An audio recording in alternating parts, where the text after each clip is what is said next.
It is time for the mid-year freakout tag. I have seen this in my subscriptions so much lately, and I'm only just now doing it, so super late to the party. But hey, let's freak out together. We are past the halfway point of the year, so let's talk about some books. All these questions will be linked in the description of this video if you want to reference them, but they will also be on the screen as I read them. So, first question, best book you've read so far this year? I will give you 3 because I want to. Oh gosh. Middle grade, The Last Quintista. I loved this book. So this is a sci-fi slash literary, I would say. It's probably just classified as sci-fi though. So it follows a girl named Petra, who at the time that the book begins, there is a meteor or a comet, I don't remember, that is on course to destroy the Earth. So there is a select few of the best, the brightest, whatever, the most important people who are going to get away on some ships and go start a new life on another planet. Which is like, you know, it's a pretty standard beginning for sci-fi. So her parents are both very important scientists, and so she gets her parents, herself, and her brother get a ticket onto these super secret rocket ships that they don't want anyone else to know they're getting away on. So they go on, and they go into stasis for, is it 300 years is the plan? And they have the Watchers who are going to be around to monitor their stasis and who are going to, they're not them, but their like great-great-grandkids are going to be there when these people wake up. As you might expect, a lot of complications happen. The Watchers don't plan to follow the plan exactly right, as well as Petra, her stasis doesn't go according to plan. So there's a lot of complications that happen, and this story is, again, it's a kind of standard sci-fi setup, but it does do its own thing, and I love what it does. I love going through the panic with her, going through trying to figure out what to do, starting to lose herself, starting to lose her stories. A Quintista is a storyteller, and her grandmother, who she has an amazing connection with, was a storyteller, and Petra wants to be one as well. So it's her fighting to keep her history and not have that erased, fighting to maintain her stories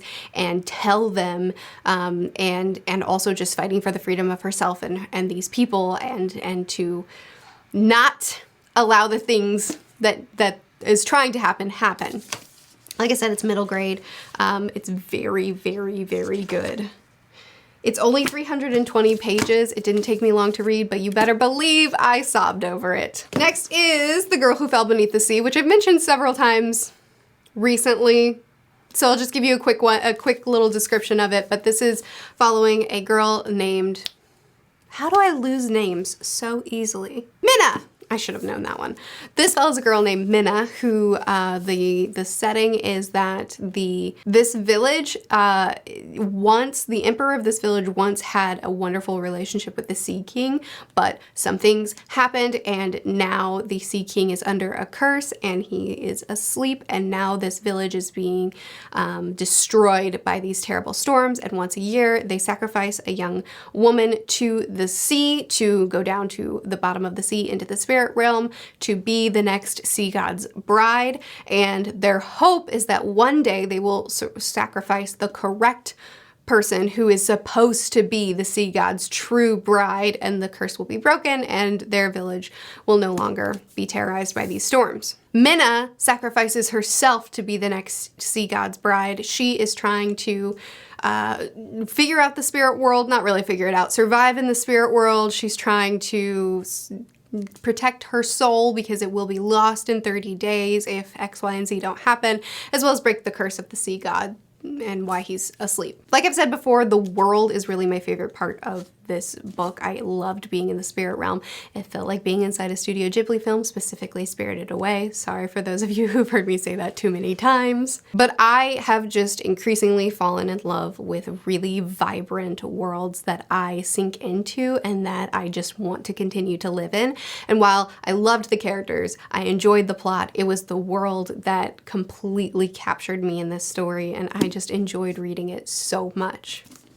Finally, we have The Hitchhiker's Guide to the Galaxy, which has become one of my new favorite series of all time. This is also one of the series, it is the series that solidified that I do in fact enjoy absurdist fiction. One Piece shocked me and showed me, I can like this. And then Hitchhikers showed me, you gotta read more of this stuff. So we follow Arthur, who is a stick in the mud, and his friend Ford, who is not from this planet and who whisks Arthur away off of the Earth seconds before it's destroyed to make an intergalactic highway. And they travel through space and time and get into some amazing shenanigans. I mean, it's absurdist. How much of the plot do you need to know about? I have laughed constantly reading the 3 books that I have so far read. I have loved so many characters that I have interacted with. I have so many quotes that I've underlined and copied down because they're so funny. I even watched the movie, and I don't watch movies. This is a cult classic, and I have officially joined the cult. Next question, best sequel you've read so far this year? I have a few. Let's do 3 again. The Chimera Ant arc, which is, I don't know, one of the arcs in Hunter x Hunter. I don't even know the number. But this explores the tragedies of war and the consequences of participating in it. It's watching people unravel, watching people change, watching people have to make decisions that are so hard. And it is a dark arc. And I suffered. But I also never stopped thinking about it. So I loved it. It was so... Also Lady Trent, the Lady Trent series, the Memoirs of Lady Trent, I think. Where are those books? Here we go. Here's the first one. I read books 3 and 4 this year, and I don't know which one I loved more, so they're both on this list. I loved book 3 for the adventure. We got to interact with some amazing dragons in that book. This is following a naturalist woman who has an obsession and a deep love for dragons, and so she's exploring the earth to study them. And in book 3, we get some amazing interactions with dragons, and book 3 probably contains my favorite scene in the series, but book 4 contains the most emotional scene in the series so far for me. And I don't know, I just have loved reading these books, and I just think that as I continue, I just love it. I just love it. Spy Family as well, which they should be right there, but my nieces are borrowing them. I think volume 8, which isn't even published yet, but I am reading it online, is my favorite. The backstory that we have gotten, the vacation that we have gotten, it has been some of the most fun that I've had, and it has been the most cryy that I've had. And I love this series just nonstop. Question number 3, new release you haven't read yet, but you want to. I don't know.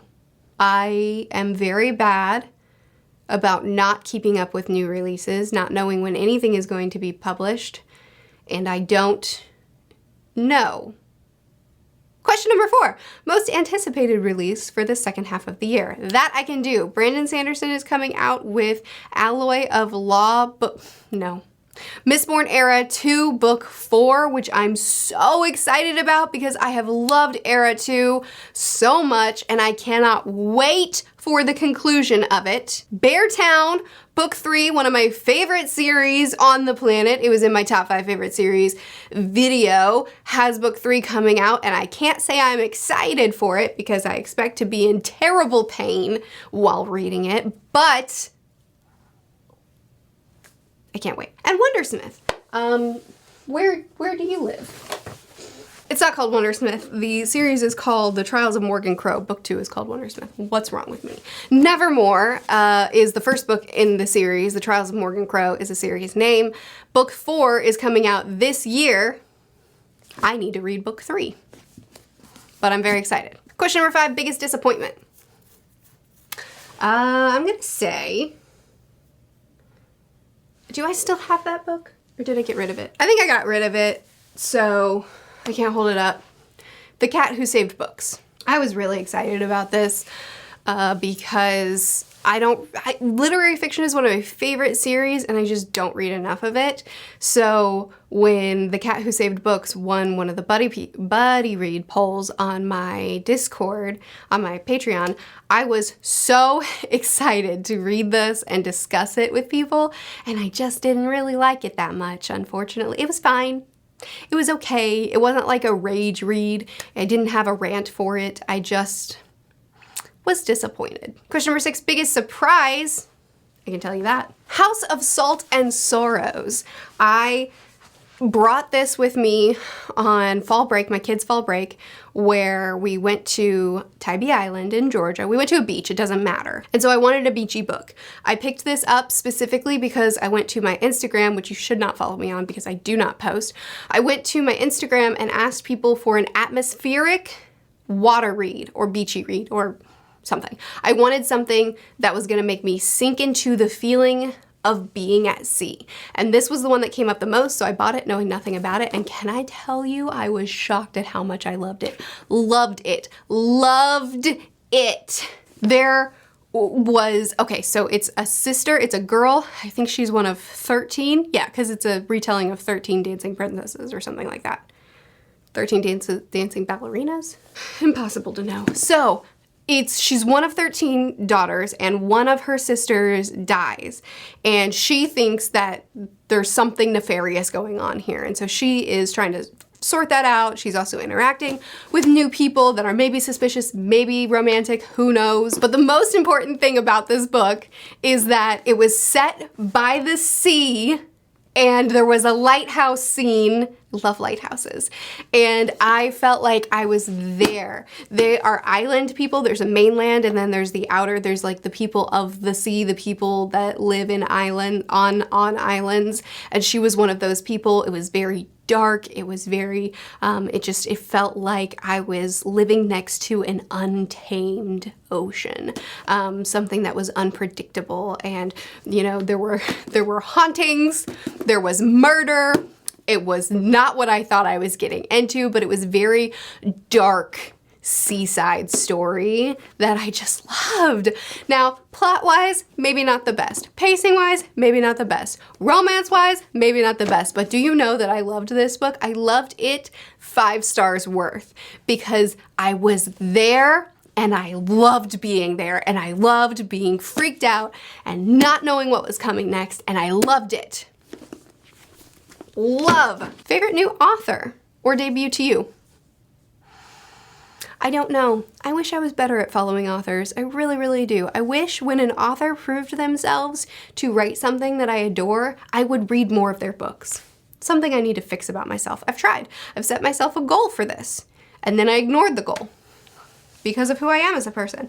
So I'll just hold up The Girl Who Fell Beneath the Sea again, because if everything that this author writes, has she written anything else? I do believe this is her debut. If everything she writes will be as immersive as this was, I will read it all. Newest fictional crush. You know, I just don't get those a lot. I remember when I watched the Little Women movie, I really loved Laurie. I don't love him quite as much in the book, though I still think he's wonderful there.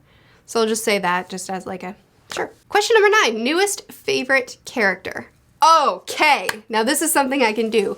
Jo from Little Women, from the book and the movie, I adore her. Marvin from Hitchhiker's Guide to the Galaxy, every line of his is gold. Tess from Mask of Mirrors, which I'm not even done reading, but I love her. Luke from the Percy Jackson series, I didn't expect that he would be on this list, but I'm gonna go ahead and throw him on there because I loved his arc. You have to read all 5 books in order to understand, but if you have, could you understand? He makes the list. And Jupiter from the Nevermore series, The Trials of Morgan Crow. I just think that he deserves everything good in the world, and I would like to have a book based on him and only him. He is so good to Morgan, however you say her name. He clearly has so much information on the world and how it works. He's so powerful, but so humble. He's so kind, and I just want him to have everything in life that he should. Question number 10, book that made you cry. Oh, I don't know. Malazan, Girl Who Fell Beneath the Sea. Everything I've held up so far has done it. This one did it. This one did it. This one did it. No. But it made me laugh constantly. Basically, anything that I have loved this year, I've cried over. It's not actually an accomplishment at all. Question number 11, book that makes you happy.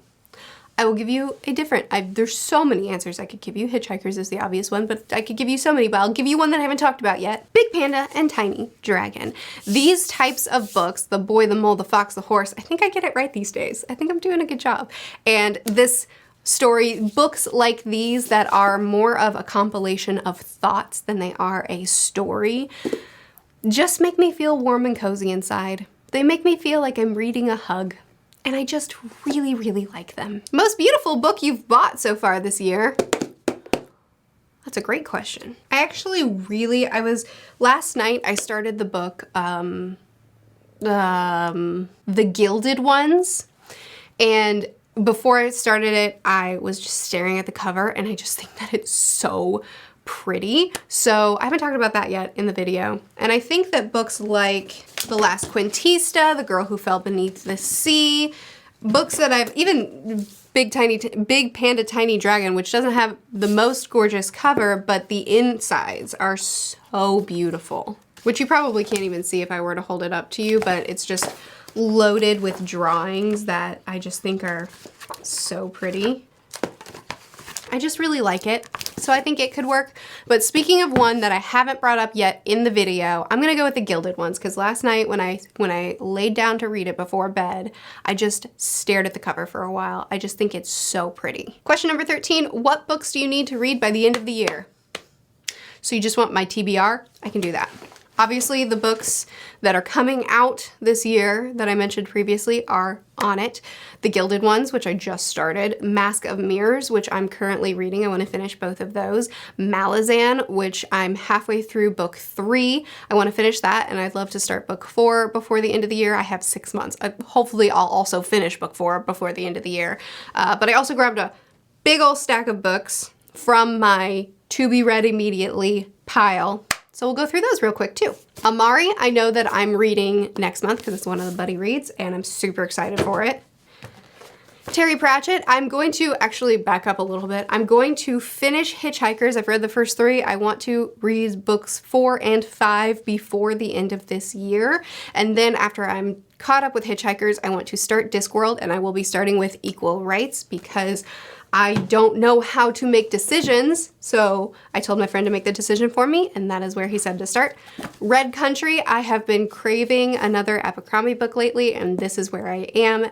And I know that Red Country is generally considered one of his weakest books, and that's fine, because I imagine a weak book by Abercrombie is still going to be phenomenal. And I really want to get into A Little Hatred. I think, is that what it's called? I really want to get into his most recent trilogy that he finished. Oh, I can't wait. Mad Ship, another series that I started this year. I did Ship of Magic, and I really want to read the sequel this year.